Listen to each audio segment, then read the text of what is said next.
YTN 라디오 김우성의 생생경제. 애청자 여러분 안녕하십니까? YTN 뉴스 FM 김우성 PD입니다. 언론의 시선이 인사청문회가 열리는 국회 그리고 한미 정상회담이 열리고 있는 미국 워싱턴으로 향해 있습니다. 특히 이번 미국 방문길엔 경제사절단도 포함되어 있죠. 미국과의 무역, 금융 압박에 대한 이야기 여러 번 전해드린 바 있는데 그 타겟책이 될지 틈을 만들 수 있을지 이번 방미 경제사절단의 의미와 효과 전문가와 함께 이야기해봅니다. 가계부채 전체 총량을 줄여도 핀셋처럼 서민만 피해가려고 해도 쉽지 않습니다. 꽉 막힌 주말의 교외 도로 같은데요. 터지면 걷잡을 수 없는 부채의 위기, 특히 금리 인상을 앞둔 시기 더욱 걱정입니다. 가장 취약한 위기의 고리인 서민금융을 따로 해결할 수는 없을까? 이런 아이디어를 제안한 전문가가 있습니다. 서민금융 전용 차로를 만들자 이런 이야기인데요. 그분의 이야기 전해드립니다. 금요일 경제톱 이슈는 이인철 소장과 함께 부자 증세, 코스피 2400지수 돌파 이야기 준비했고요. 경제의 소리는 시원한 소리 준비했습니다. 한강 수영장 개장 소식 이혜선 경제캐스터와 전해드립니다. 2017년 6월 30일 금요일 벌써 한 해의 절반 6월의 마지막입니다. 김우성의 생생경제 애청자 여러분과 함께 지금 출발합니다.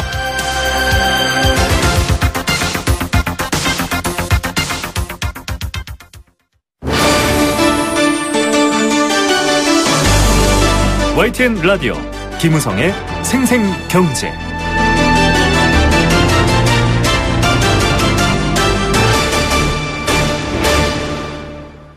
네, 첫 번째 생생 인터뷰입니다. 한미 정상회담 차 문재인 대통령과 기업인들이 미국을 방문 중입니다.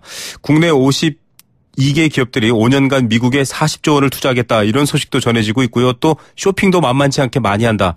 보잉사에 항공기를 사들이고 자원을 산다 이런 소리도 전해집니다. 이처럼 한미 정상회담에서는 무역과 경제 이야기가 많이 집중되고 있습니다. 오히려 사드라든지 북핵 문제 이야기보다는 더 비중이 있어 보이기도 하는데 특히 한미 FTA 재협상 이 트럼프 대통령의 공공연한 공언이었고요. 실제로 또 추진되고 있는 바가 있죠. 이런 부분들 때문에 어떻게 해결해야 될 것인가 이야기도 복잡합니다.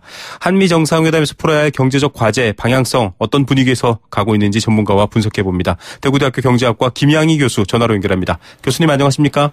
예, 안녕하세요. 예, 트럼프 당선 이후부터 사실은 경제 이슈가 더 불거져 왔었는데요.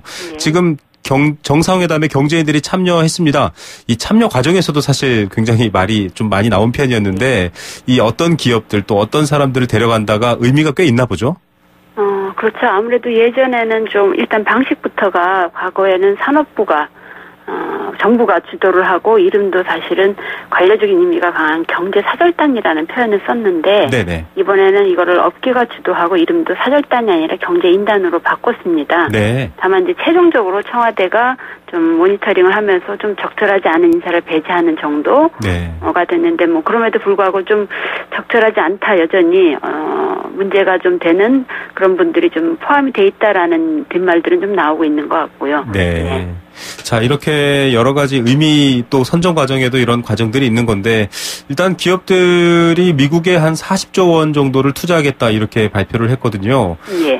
이렇게 해외 순방 현지에서 대규모 투자 계획을 발표하는 것도 좀 처음이다 이런 얘기가 들려오고요. 이게 사실은 트럼프 출범 이후로 가해진 어떤 통상 압박 때문이 아닌가 이런 얘기도 있던데 어떻게 보십니까? 예, 아무래도 그런 측면이 분명히 있겠죠. 다만 저는 조금 시기적으로 좀 이르지 않나, 지금이 과연 적기인가 하는 생각도 좀 듭니다. 아, 네. 우리가 계속 한미협대 관련해서 이게 단순히 한국만 일방적으로 이익을 본 게 아니다. 네.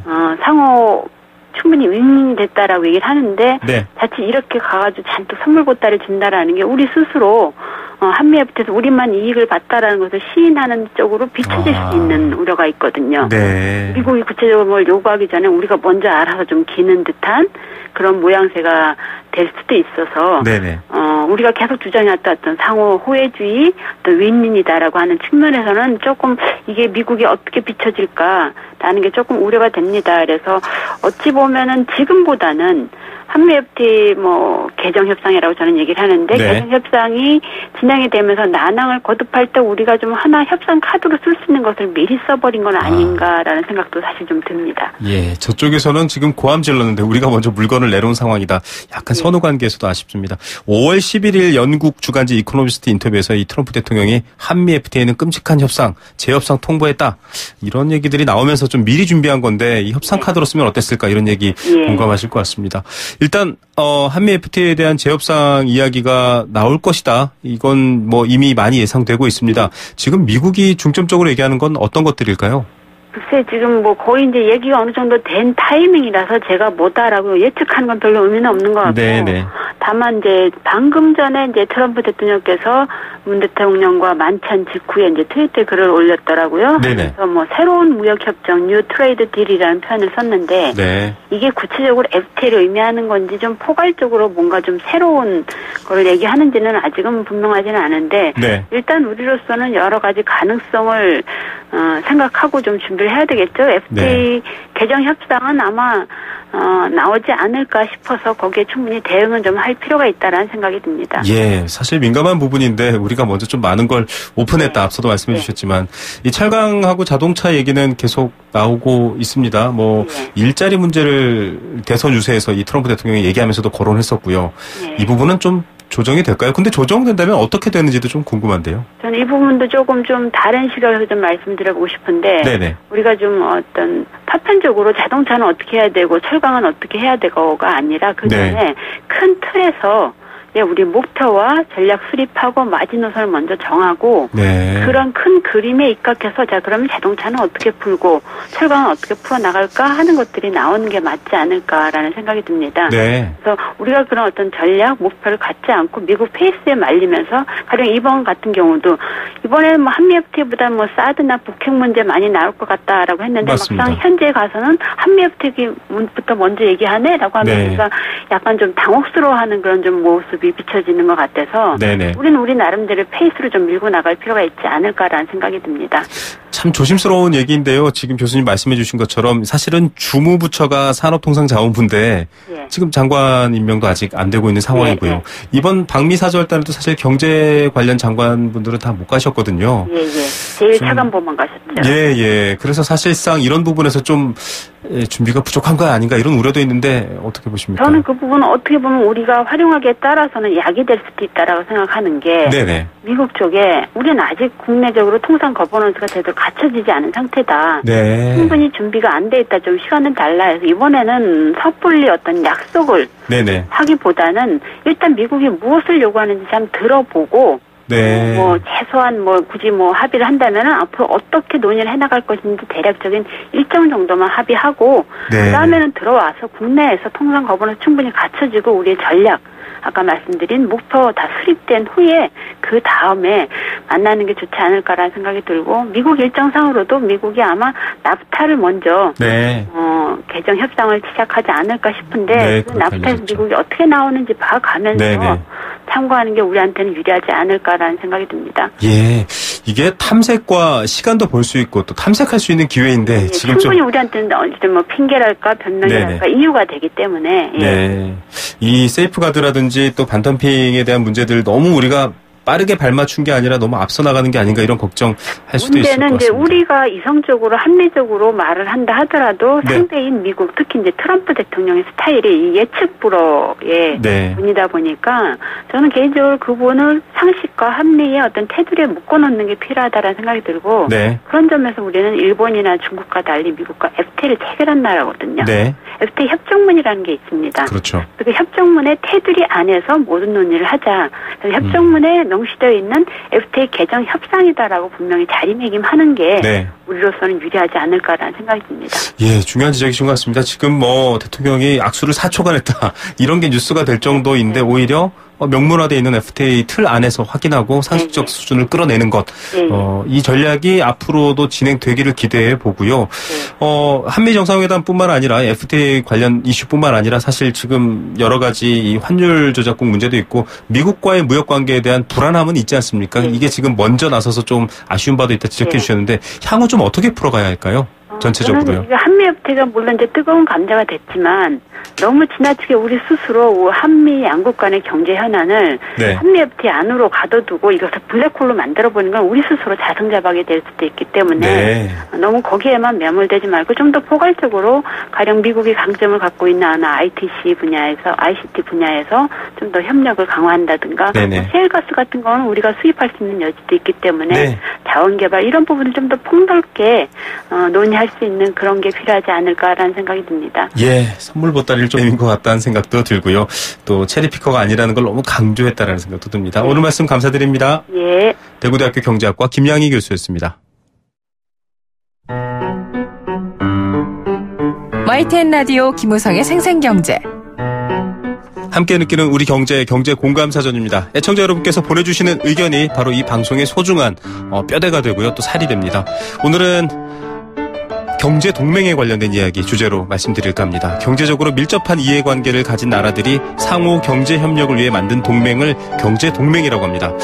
회의적으로 보시는 분들은 경제의 동맹이 어딨나 불가능하다 이렇게 보시는 분들도 있고요. 하지만 또 지역별로 권역별로 수많은 경제 동맹들이 만들어지고 있습니다.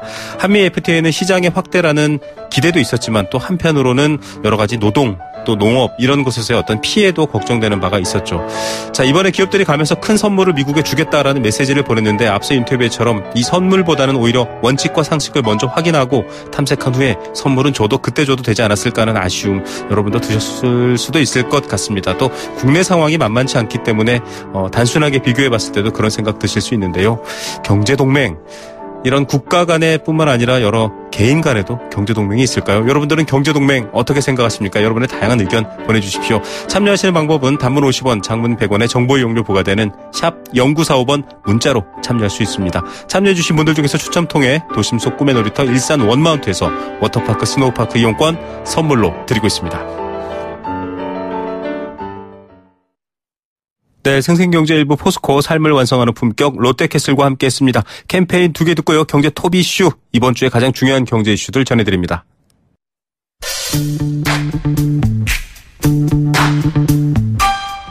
참 좋은 경제연구소 이인철 소장과 함께 이번 주 가장 중요한 경제 이슈를 정리해드립니다. 경제 톱 이슈. 네, 하루의 뉴스, 1시간의 뉴스도 엄청나게 빠른 속도로 지나가고 있습니다. 그럴 때 오히려 한 주간의 중요한 뉴스 하나를 꼽아서 그 이면을 들여다보는 시간이 필요한데요. 금요일마다 이 YTN 라디오 스튜디오에 나와서 얘기해 주시는 분이죠. 참 좋은 경제연구소 이인철 소장 나오셨습니다. 안녕하십니까? 예, 안녕하세요. 예, 앞서도 여러 가지 얘기하고 있지만 사실 지금 국가 재정 문제도 굉장히 중요한 문제인데 새 정부 조세 정책 윤곽 드러났거든요. 그렇습니다. 일단은 과세 체계도 좀 바꾸고 서민층 지원은 강화하겠다 이렇게 나오기로 했다는데 어떻습니까? 맞습니다. 대기업, 고소득자, 자산가로부터 세금을 더 걷어서 서민층을 지원하겠다라는 겁니다. 일단 새 정부의 조세 정책 방향이 올바른 곳으로 향하고 있다라는 데 누구나 부인할 수 없죠. 네. 그러면 이제 부자 증세 방안으로 어떤 것들이 있느냐? 법인세도 있을 수 있고요. 소득세, 상속증여세, 이런 부담은 늘어날 가능성이 커졌습니다. 네.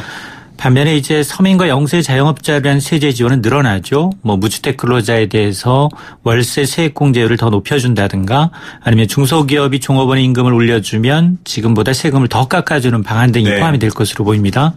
이렇게 된 건 그동안 사실 대기업 위주 정책으로 이제 모든 관심이 쏠리다 보니까 이게 사실은 그 어떤 조세의 어떤 재분배 기능이 좀 막혀 있었다. 네. 이번에는 형평성 차원에서 양극화를 좀 줄여보자라고 이제 조세 정책의 방향 포커스가 좀 바꿔졌다라는 겁니다. 예, 포커스가 바뀌었다. 사실 부자 감세 이런 논란도 지난 정부에서 있었고요. 최저임금 올리면 어떻게 하냐 이런 거에 대한 대책도 아마 포함된 배경일 텐데 서민들은 좀 힘들어하는 부분들이 있었을 것 같은데 법인세, 보유세, 소득세에서 좀 민감한 것들 이런 것들은 미뤄졌다 이런 얘기도 있던데요. 맞습니다. 사실 지금 조세 저항이 문제인데요. 한꺼번에 이런 세금들을 모두 다 올리면 어떨까요? 이게 부자든 아니면 서민 중산층이든 반발이 만만치가 않습니다. 네.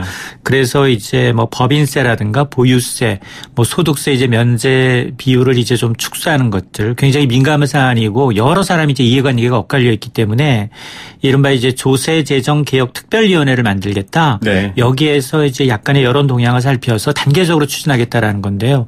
근데 이 조세재정개혁특별위원회는 예전에도 있었죠. 기구예요. 예. 네. 참여정부 시절이었죠. 당시에 네. 아마 종부세 때문에 굉장히 비난 여론이 맞습니다. 거세니까 뒤늦게 만들어졌어요. 그리고 난 다음 조세개혁 보고서까지 만들었습니다만 반영이 잘 안 됐습니다. 네. 그래서 일부에서는 과거의 전철을 또 밟는 게 아니냐라는 우려도 남아있는 게 사실입니다. 예.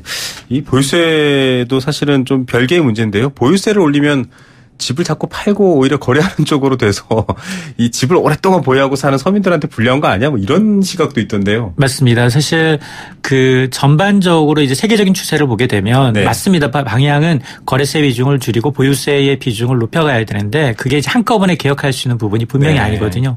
그리고 이제 지금 다주택자가 뭐 청문회에서도 나왔습니다만 5주택 이상자가 187만여 명. 네. 굉장히 많은 건 사실인데 근데 이제 저금리가 계속되다 보니까 이렇게 노인분들 은퇴하고 난 다음에 사실 자영업을 해보니까 별 성과가 없다는 네, 겁니다. 네. 3명 중 2명이 망한다는 거 아닙니까? 네. 그러다 보니까 오히려 이제 월세 임대 쪽으로 돌리는 겁니다. 네. 사실 이제 이런 뭐 오피스텔 이런 곳은 사면 가격이 떨어지거든요. 그렇죠. 그럼에도 불구하고 4채 5채를 가지고서 생활하고 있다는 거예요. 그러니까 이제 생계형 월세 지금도 이제 2천만 원 이하 연의 경우에는 이제 세금을 깎아주고 있는데 네. 이런 부분에 대해서 이제 다시 과세를 조정하게 되면 또 하나의 큰 변화가 생길 수 있죠. 예, 지금 정부는 절대 검토한 바 없다. 사실 무근이다라고 했지만 이 경유세 같은 경우도 좀 말이고 저희도 사실 인터뷰를 했다가 그 엄청나게 욕이 달려서 기사에 논란 적이 있습니다. 맞습니다. 왜냐하면 이미 지난 주말부터 나왔었죠. 이제 경유세 인상, 제2의 담배세 이제 인상 아니냐라는 논란이 확산되니까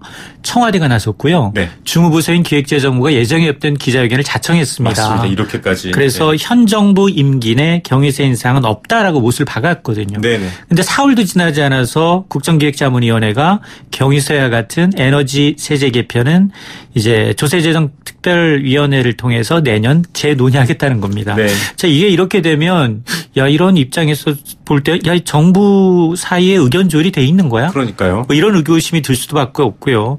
또 사실 경유세라는 게 경유차 운전자가 거의 800만이 넘는데 네. 이 사람들이 부자 증세냐 아니라는 겁니다. 네네. 그러다 보니까 정부 정책의 일관성이 결여된 게 아니냐.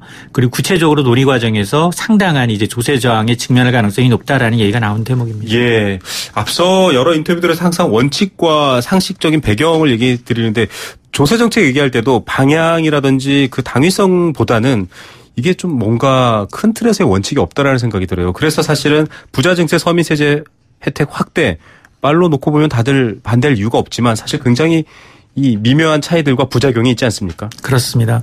사실 뭐 부자파를 비틀어서 서민의 삶이 나아지느냐 이게 경제가 성장할 때는 굉장히 이제 효과가 나타나지만 지금처럼 굉장히 경제가 저성장일 경우에는 기업들은 투자를 위축시키고요. 일자리를 오히려 줄이는 방식으로 비용을 절감하거든요. 그러다 보니까 오히려 서민의 부담을 가중시키는 게 아니냐라는 겁니다. 이렇게 과도하게 되면 이제 기업 입장에서 탈세뿐만 아니라 이제 우리나라를 떠날 수도 있는 여러 가지 부작용이 심화될 수밖에 없거든요. 때문에 이제 당근과 채찍이 필요한데 세금을 더 걷되 사업이 잘 돼서 매출이 늘리는 방향으로 기업들의 이제 목리가 이제 좀 줄어들 수 있는 방향으로 해야 됩니다. 매출이 정체되고 사업이 안 되는데 아무리 대기업을 쥐어짜도 일자리 늘리기보다는 오히려 줄이기에 더 급급하다는 겁니다. 때문에 뭐 이런 새로운 성장 산업에 대해서는 적극적으로 이제 각종 규제를 없어서 투자를 유인하는 제도가 필요하고요. 그리고 뭐 4차 산업 얘기합니다만 지금 업권간 중복되는 상황 때문에 굉장히 규제에 막혀서 우리 IT 기술이 제대로 빛을 발하는 부분이 너무 많습니다. 뭐 인터넷 전문은행도 마찬가지고요. 이런 사안들을 꼭 챙겨서 풀어줘야지 물꼬를 터줘야지. 그래야지 이제 부작용이 좀 줄어드는 것이 아닌가 생각이 듭니다. 예, 하물며 부동산 정책도 핀셋 규제라고 하지 않습니까? 풀 땐 풀고 또 잡을 땐 잡아야 되는데 마찬가지인 것 같습니다. 좀 세밀한 정책으로 규제를 풀어서 살리면서 또 어려운 부분은 다시 좀 도와주고 이런 것들도 필요할 것 같네요. 다른 이야기 넘어가 보겠습니다. 이 박스피라는 별명을 갖고 있었던 불명예스러운 별명을 갖고 있었던 코스피 한국 증시가 2,400을 드디어 돌파했습니다. 이거 박수 받을 일 아닌가요? 굉장히 그 34년 증시 역사를 새로 쓰고 있습니다. 이제 하루 오르면 개인적 신고가인데요. 사실은 글로벌 증시가 다 좋느냐 좋지는 않거든요. 지금 유럽의 경우에는 이제 마리오 드라기 총재가 긴축을 시사하면서 사흘째 하락했어요. 그리고 이제 미국의 경우에는 구글이 이후로부터 과징금을 부과받으면서 하루 상승 하락을 번복하고 있거든요. 그리고 국제유가까지 악재가 겹쳐지고 있음에도 불구하고 우리는 지금 어제 장중 2,400선 돌파했고요. 오늘 새벽에 미국 증시가 아마 한 최근 5월 이후 일간 하락폭은 가장 많이 떨어졌음에도 불구하고 지금 한 자릿수로 낙폭을 줄이고 있습니다. 코스닥은 오히려 상승세를 추세로 반전하고 있는 상황이고요. 네네. 그러다 보니까 연초 대비 코스피가 한 19% 이상 올라서 이제 통상 지수가 20% 이상 오르게 되면 불수, 강세장에 진입한 게 아니냐라는 얘기가 벌써 나오는 겁니다. 예. 이런 상황인데 사실은 뭐 외국인이 끌고 가고 개인이 밀어줬다 뭐 이런 식의 이 기사 제목들도 많이 붙였는데 이 상승장에서 개인 투자자들은 좀 어떤 상황입니까? 제 주변에 주식 투자해서 돈 벌었다는 사람을 찾아야 눈 씻고 찾아볼 수가 없습니다. 그런가요? 네. 혹시 요즘에 이제 주식 떴다방이라는 떴다는 걸 아세요? 주식 떴다방이요? 주식 떴다방이 생겼습니다. 부동산 시장에서는 이 전 분양권 때문에 뜨는 건 봤는데 이게 뭐냐면요. 네. 이게 뭐 부동산 떴다방하고 좀 틀려요. 네네. 이게 휴대폰 문자 메시지로 뭐 신부자 아빠라는 이름으로 불특정 다수한테 특정 종목을 매수해라 추천하는 겁니다. 이게 주로 오후 1시경에 이렇게 발송이 돼요. 그러면 정말 신기하게 그 종목이 한 10여 분 동안 급등합니다. 네. 그리고 난 다음 곧바로 이제 매물이 나오면서 뒤늦게 이제 매수한 개인 투자자들이 이제 총알바디가 되는 형국이에요. 네. 그런데 개인 투자자들은 주로 이제 이렇게 중소형주, 테마주, 급등주만을 투자하거든요. 네네. 코스피가 올해 한 20% 가까이 올랐다면 코스닥은 어떨까요? 5% 올랐는데요. 네. 상승 종목보다 하락 종목이 더 많습니다. 네. 그러니까 당연히 이제 이 개인들은 좀 먹을 수 없는 장이 돼버렸는데, 그리고 두 번째가 기다려도 조정 장세가 안 오니까 5월까지 팔던 개인들이 뒤남아 6월부터는 또 매수에 가담하고 있다는 겁니다. 사실 외국인들은 지난해부터 사들인 이 주식 매수 규모가 한 16조가 넘고요. 올해 들어서만 9조 원 넘게 사서 지금 팔아도 이득이거든요. 근데 지금 개인 투자자가 매수하고 이득을 보려면 주수가 더 올라야 되는 거예요. 그러니까 이제 그러다 보니까 개인들이 계속해서 이 주식시장에서는 약자가 되고 있는 겁니다. 네, 단기적 차익 실현도 어렵고요. 또 여러 가지 또 공매도에 대한 불만들도 많으실 텐데 좀 장기적인 면의 관점에서 봐야 될 부분도 있을 것 같고요. 이게 지금 4,000선까지 갈 수 있다 이런 전망까지 나오고 있거든요. 맞습니다. 이 정말 전문가들은 국내외 증권사를 막론하고 이구동성으로 장밋빛 전망을 내놓고 있습니다. 특히 이제 단기적으로 하반기 전망을 보게 되면 국내 증권사들 저점을 2,400선 그리고 이제 고점을 2,600선까지 보고 있어요. 그러니까 현 지수대에서 최고 한 10% 정도 더 오른다는 거거든요.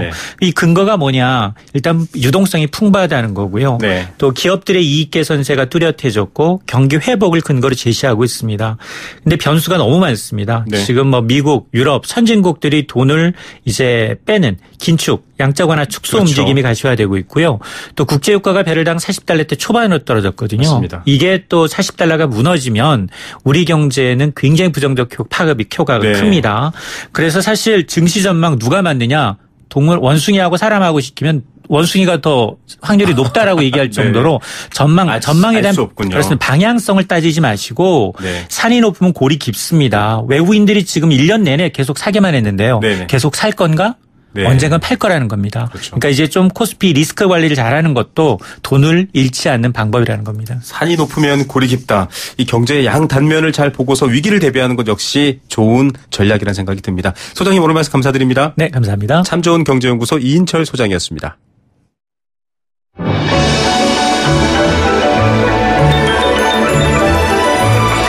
오늘의 경제를 들여다보는 시원한 창.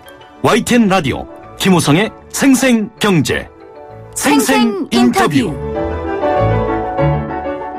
네, 두 번째 생생 인터뷰입니다. 가계부채 문제의 심각성 이야기할 때마다 1,400조 원이 넘는다 이렇게 표현합니다. 그만큼 위험하다 이런 의미로 얘기하는 건데요. 사실 가계부채의 현실을 정확하게 설명하고 있지는 않습니다. 충분한 여력이 있는 사람들이 빚을 내서 투자를 하고 이익을 생각하는 것과 서민의 경우가 다르기 때문이죠. 어제 소득 대비 가계부채 LTI 조사 결과 알려드렸죠. 2, 3년을 월급을 한 푼도 안 쓰고 모아도 빚을 못 갚는다 이런 이야기입니다. 가계부채 결국 부동산, 집의 문제와도 연결이 돼 있습니다. 심각한 상황인데요. 근본적인 해결책과 살 길 좀 강조해서 여러 번 이야기해야 할 것 같습니다. 관련 정책을 제안한 분 연결해서 얘기 들어볼게요. 복지국가소사이어티의 문명순 정책위원입니다. 안녕하십니까, 문 의원님. 네, 안녕하세요. 문명순입니다. 네. 자, 지난 정부에서도 113 대책이 나왔고요. 최근에 619 대책까지 지금 부동산, 주택담보대출 관련 규제, 모두 가계부채에 대한 위험을 전제로 하고 있거든요. 전체적으로 방향은 제대로 가고 있다고 보십니까? 어떻습니까? 네, 이번에 정부에서 일단 방향 자체는 제대로 잡은 것 같습니다. 네. 그동안 지난 정부에서 우리가 흔히 부채 주도 성장이다 이렇게 얘기를 해왔는데요. 네. 이제 드디어 소득 주도 성장, 정확히 얘기하면은 임금 소득 주도다 얘기도 하지만 네. 실질적으로는 가처분 소득 주도 성장을 하기 위한 방향이 아닌가 이렇게 보여집니다. 네. 결국은 좀 쓸 수 있는 돈, 내가 지금 당장 꺼내서 쓸 수 있는 돈을 가질 수 있도록 해주겠다 이런 얘기군요. 네, 그렇습니다. 사실 이 가계부채는 우리 경제가 반드시 해결해야 될 중요한 아주 구조적인 문제인데요. 네. 가계부채가 과다한 수준에 이르면 이 가계의 재무 건전성이 약화될 뿐만 아니라 금융회사, 은행들도 덩달아 부실이 가능이 높아지는 거죠. 그렇죠. 그리고 전반적인 금융 생태계가 또 우리 사회 전체가 건전성이 위협받을 수 있어요. 네.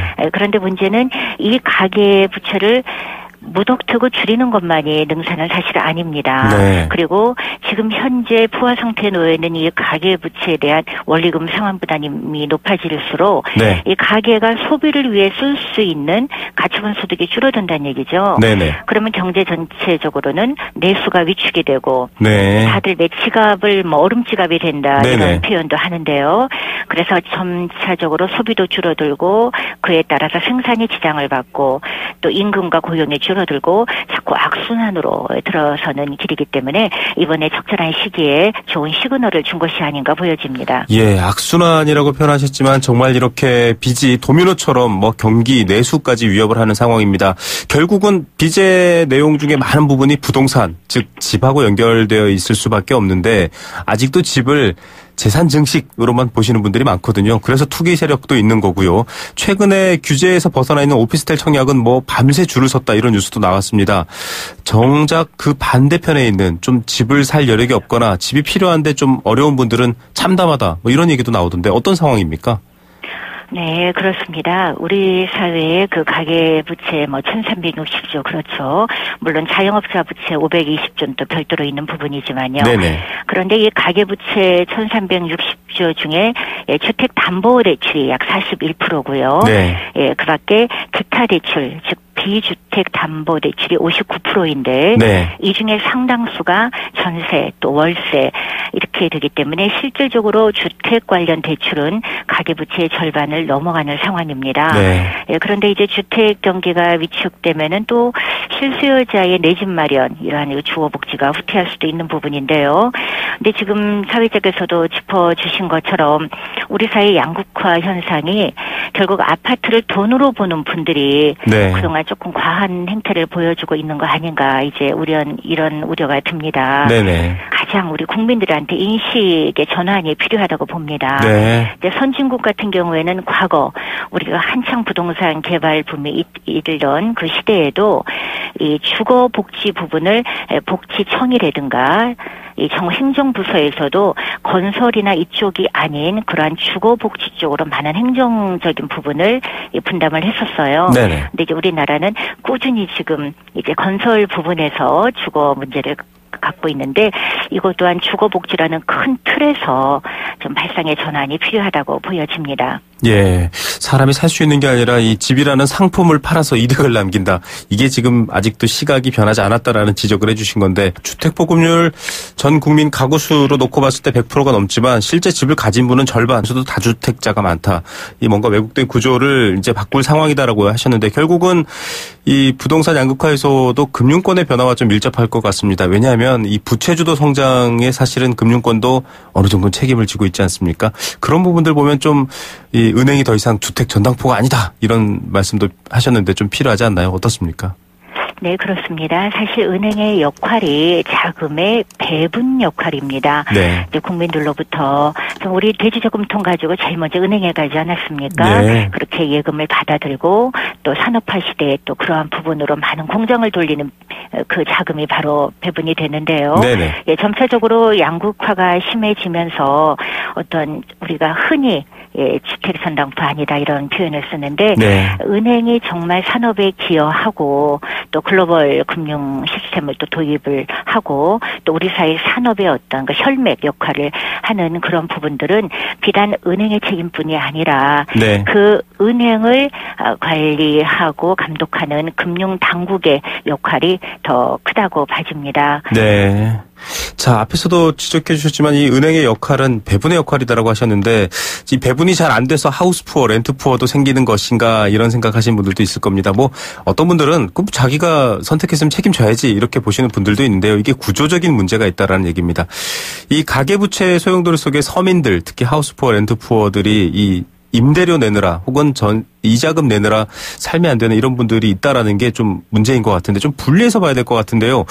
네, 제가 이제 뭐 여러 글에서도 주장을 합니다마는 마치 버스 전용 차선제에서 네. 버스가 혜택을 받고 대중교통수단이 먼저 가지 않습니까? 네, 정체를 피해가죠. 그렇죠. 그것처럼 또는 우리가 사회적 배려 대상자 또는 많은 그 뭐 성평등 쿼터제라든가 네. 이러한 것이 있는 것처럼 이제는 금융 부분도 좀 서민 금융 부분들은 좀 우선 차선제를 도입해야 되겠다 이런 네. 말씀을 드립니다. 네네. 이거는 비단 우리나라만의 일은 아닙니다.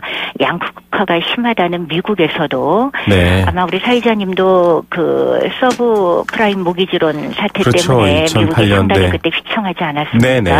방어선 역할을 해준 것이 바로 네네. 비소구 주택 담보 대출입니다. 네. 일명 유한 책임 대출인데요. 네. 예, 우리나라 같은 경우에는 주택 가격이 대출금 이하로 떨어져도 결국 채무자가 네. 경매 처분을 받은 후에도 끝까지 남은 빚을 갚아야 됩니다. 맞습니다. 결국 생활비라든가 소비에 이제 영향을 미치는 거죠. 네. 근데 미국을 비롯한 대다수의 선진국들은 이 비소구 주택 담보 대출 때문에 주택 가격이 떨어져도 그 주택 가격 내에서만 그 채무 책임을 지게 됩니다. 네. 그래서 가계 소비 여력이 그런 대로 유지가 되는 거 이런 부분들은 우리가 빨리 좀 시급히 확대 도입해야 될 그러한 제도라고 봐지고요. 네. 예, 말씀하신 대로 그 하우스푸어나 렌트푸어 같은 경우 굉장히 현실이 참담합니다. 네네. 예, 우리나라가 지금 현재 그 서민금융 대상자, 네. 흔히 신용등급 6등급에서 10등급인 분들을 네. 이제 서민금융 대상이라고 합니다. 그러니까 제도금융권, 즉 은행 이용이. 제1금융권인 은행 이용이 어려운 사람들이죠. 네. 이분들이 2016년 말 현재 786만 8천 명입니다. 네.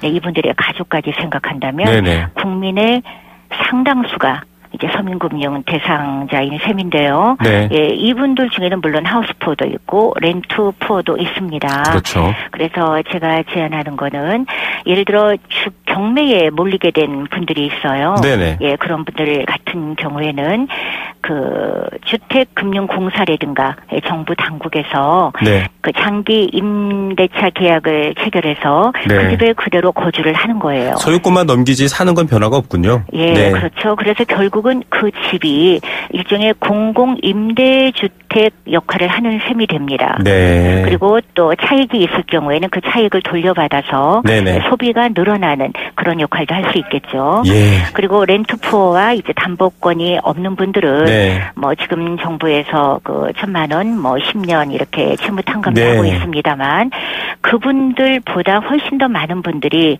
현재 어렵게 대출을 갚으면서 연체를 안 하고 있는 상황입니다. 네네. 이제 이분들에 대해서는 그 다중 채무자나 또는 저신용자들에게 일시적으로 한시적으로 원금 상환을 유예해 주는 겁니다. 네. 좀 숨 쉴 틈을 준다 이렇게 볼 수 있겠네요. 그렇죠. 우리가 예. 많은 기업들에게 이미 했던 시행입니다. 네네. 그러한 알겠습니다. 배려를 기업만이 아니라 네. 개인에게도 해주자는 거고요. 알겠습니다. 어려운 분들에게 네네. 어려운 분들이 더 이상 극단적인 탕감 대상까지 가지 않도록 네, 그럼으로써 사회적 비용도 줄이는 거죠. 네, 네, 참고로 알겠습니다. 다중 채무자와 그 저신용자들 분들에게 남은 짧은 기간이라도 원금을 유예하고 또 연체 이자 비율을 조금 줄여주고 또 금리 인상이라든가 이런 부분에 대해서 조금 더 금융회사가 자제해 준다면 많은 분들이 구제를 받을 수 있으리라고 보여집니다. 예, 버스가 서민들의 운송수단이죠. 전용차로로 달리기 때문에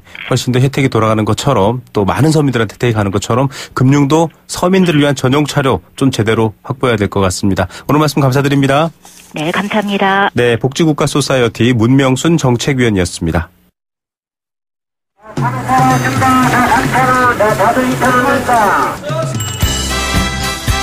우리 삶의 경제 현장을 들려드립니다. 생생경제, 경제의 소리.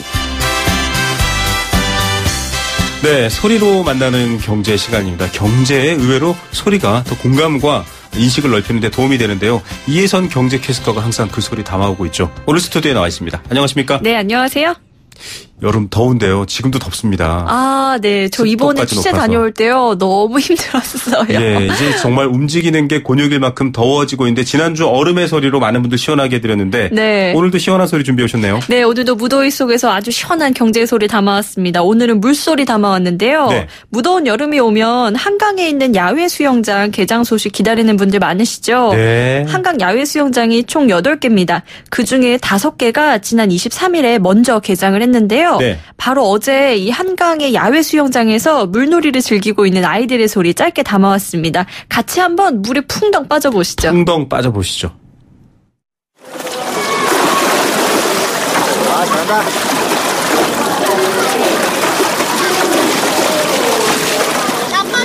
나 절로 와봐. 수업 주고 안 다치고. 앞에가 안 보여.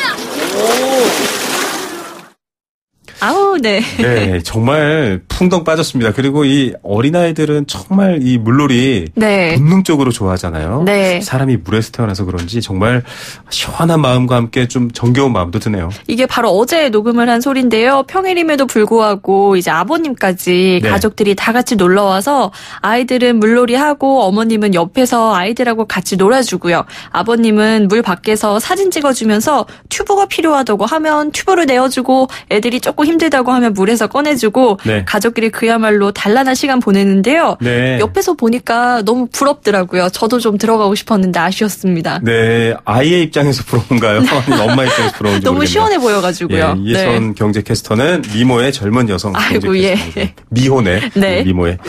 어느 수영장인가요? 8개가 개장했다고 했는데 지금 다녀오신 데가 어디죠? 제가 다녀온 곳은 뚝섬이었고요. 이 뚝섬을 포함해서 광나루, 망원, 잠실 수영장하고 난지 물놀이장이 현재 운영 중입니다. 네. 여의도가 없어서 조금 놀라셨죠? 그러네요. 네, 여의도와 잠원, 양화 이 세 군데는요. 다음 주 금요일인 7월 7일에 개장을 합니다. 네. 개장 날짜는 지역별로 조금 차이가 있지만 폐장 날짜는 동일한데요. 한강 야외 수영장은 모두 8월 27일까지 운영할 예정입니다. 네, 지금 현재 서울의 기온이 30.7도입니다. 예, 아주 정말 가만히 앉아서 땀이 나는 온도인데 네.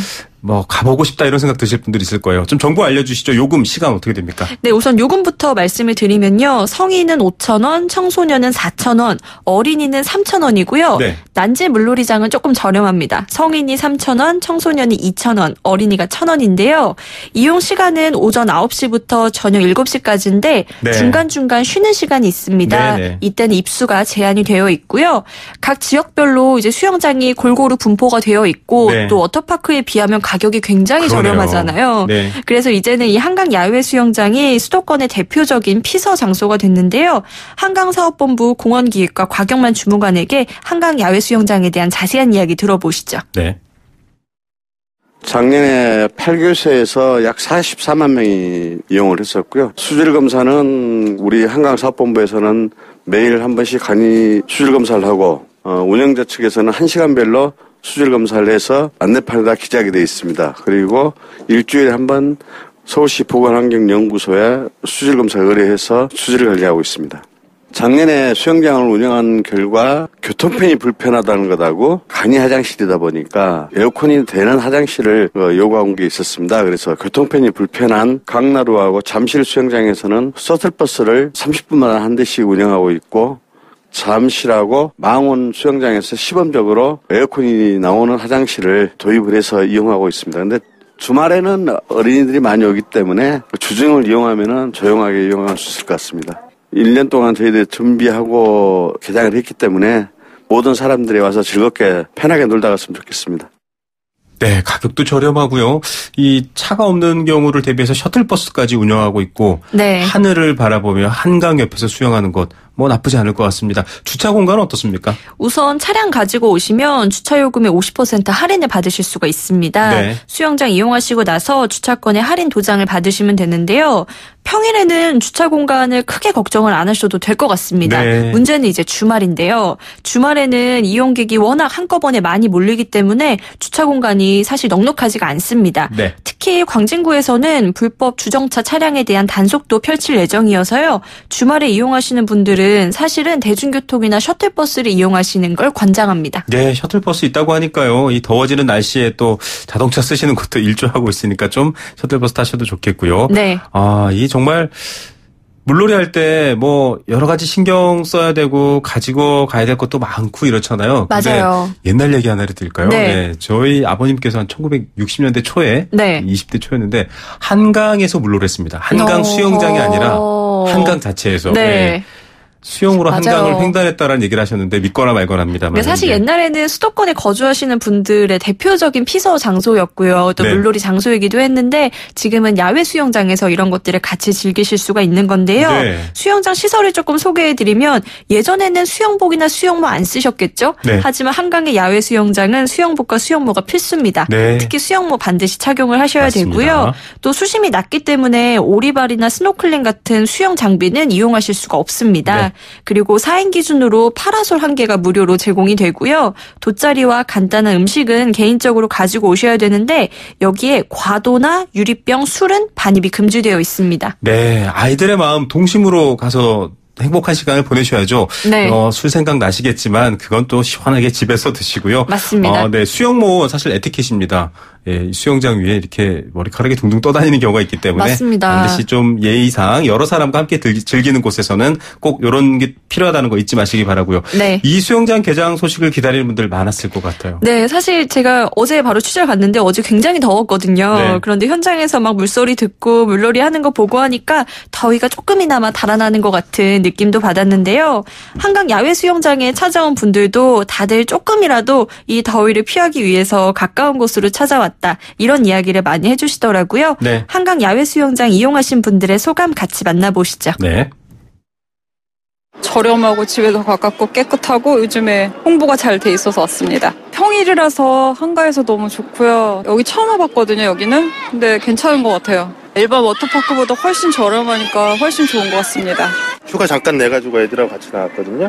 편리하고 뭐 넓고요. 저희 다둥이 카드가 돼서 워터파크 이런 데보다 훨씬 저렴하죠. 아이들이 놀 수 있는 공간이 좀 더 많았으면 좋겠어요. 아빠가 쉬는 날이라 가족들이랑 나왔어요. 깨끗하고 수영장에 애들이 이용하기 좋은 것 같아요. 가족들이랑 더 많이 이용할 수 있도록 오래 했으면 좋겠어요. 네, 가족이란 단어가 참 많이 등장하죠. 네. 다둥이 카드도 되는군요. 저도 네. 관심을 가져봐야 될 것 다둥이 같습니다. 카드 가지고 오시면은요, 주차요금도 할인받으실 수 있고, 이용요금도 할인받으실 수 있습니다. 네. 네. 이제 다음 주 금요일이죠. 7월 7일부로 8개의 모든 한강 야외 수영장이 문을 엽니다. 오늘도 그렇고 올여름 좀 굉장히 더울 것 같은데요. 혹시 이렇게 더울 때 너무 비싸지 않고 가까운 곳 중에 좋은 건 없나 고민하시는 분들은 한강 수영장에서 잠시나마 더위를 피해보시면 좋을 것 같습니다. 네. 자, 오늘 말씀 감사드립니다. 네, 감사합니다. 네, 이혜선 경제캐스터였습니다. 네, 생생경제 포스코 삶을 완성하는 품격 롯데캐슬과 1시간 함께했습니다. 2097님, 같은 영업소에서 서로 견제하고 물고 뜯고 싸우던 김대리님이 지금은 저랑 결혼해서 같이 맞벌이하며 살고 있습니다. 이것도 경제동맹 맞죠? 라고 하셨는데 예, 아주 든든한 동맹입니다. 7292님, 가족끼리 단란한 시간 보낸 게 언젠지 너무 바빠서 사는 게 뭔지 이렇게 보내주셨네요. 앞서 수영장 소식 듣고 보내주신 것 같아요. 7292님, 저희가 원마운트 티켓 보내드리겠습니다. 가족들하고 단란한 시간 한번 보내시죠. 월요일 오후 3시 10분에 다시 찾아옵니다. 김우성의 생생경제였습니다.